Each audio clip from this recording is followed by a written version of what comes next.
Well, Robert Spencer has written a book called The Truth About Muhammad. It's published by Regnery Press. It's already a New York Times bestseller. Robert, we welcome you back to the 700 Club. Thanks for being with us. Thank you. Thank you for having me back. Okay, the Quran, central book.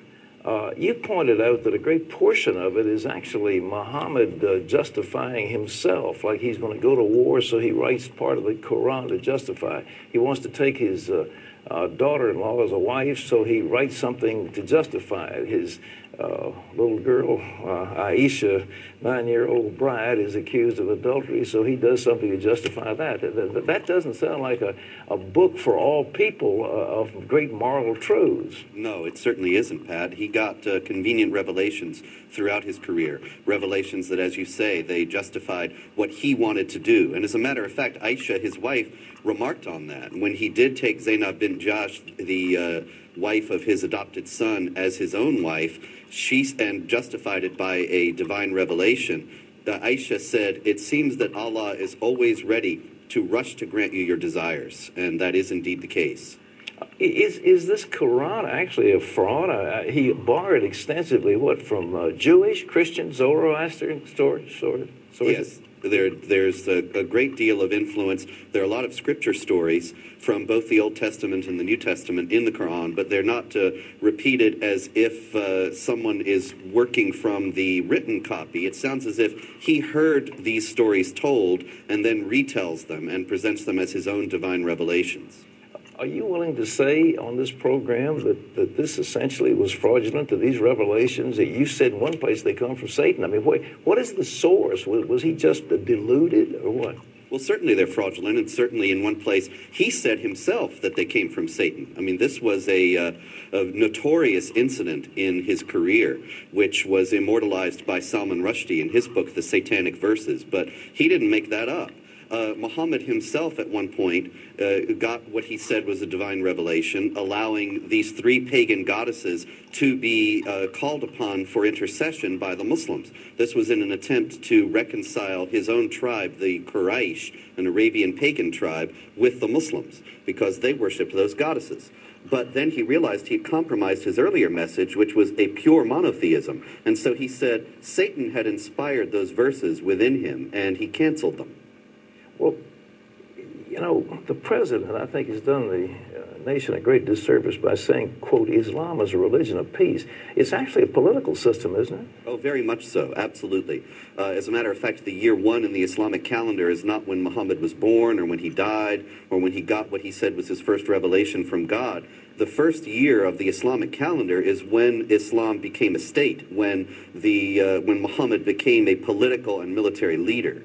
And Muhammad himself taught that the Muslims must wage war against unbelievers, offering them first, inviting them, in their words, to accept Islam, and if they refused that, inviting them to adopt the second-class status of the dhimmi, the second-class status that Jews and Christians suffered under for centuries under Islamic law, or third, to go to war with them. So conversion, subjugation, or war are Muhammad's orders for how to deal with non-Muslims, and that has been something that Muslims have obeyed throughout history.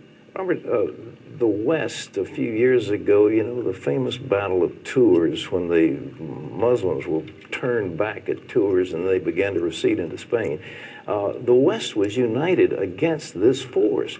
Right now, we don't seem to be united. We have political correctness. We don't want to call these people who they are. We say, oh, it's just the terrorists. It's not the good Muslims.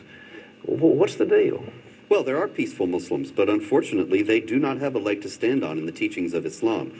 All the sects of Islam that are considered orthodox and all the schools of Islamic law teach that warfare against unbelievers is part of the religion. We can be thankful that many Muslims don't pay attention to that, but we're deluding ourselves if we think that there is some benign core of Islam that does indeed teach peace. When Muslims say that Islam is a religion of peace, they're referring to the peace that will come to the world when the whole world obeys Islamic law, and that peace must be reached through violence.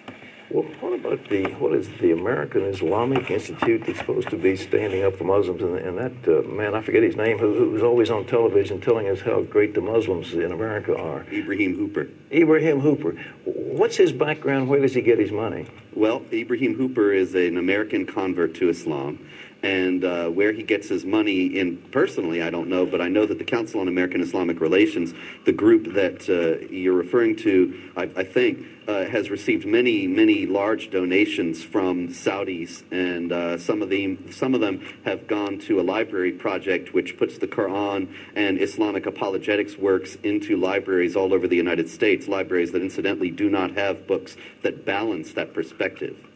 What are we going to do? We seem to, because we're failing in our Christian beliefs, we don't seem to have a core set of values that can stand up against this militant faith or militant system. What are we going to do to counter it?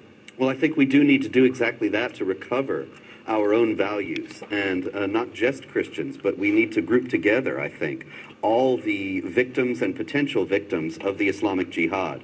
Christians, Jews, Buddhists, Hindus, everyone come together and say, look, we believe in the equality of dignity of all people. We believe in the equality of rights of all people before the law. We believe in freedom of conscience.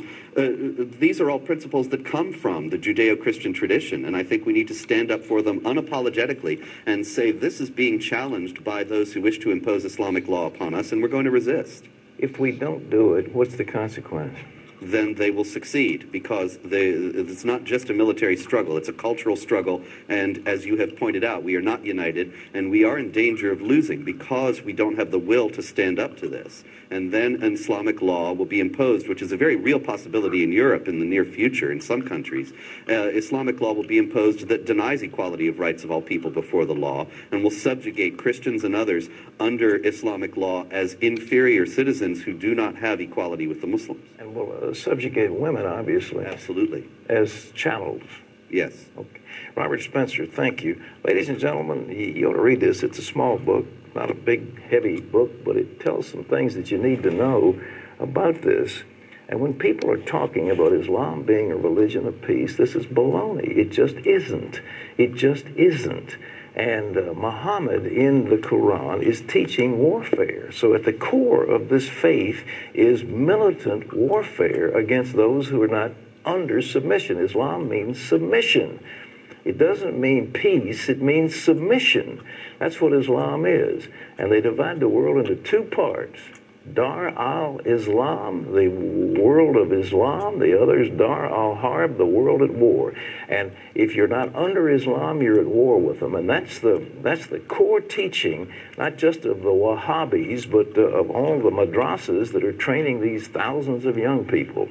So yes, they're moderate Muslims, for which we're very grateful, who really don't probably understand what the Quran says. But for those who do, it is violent jihad.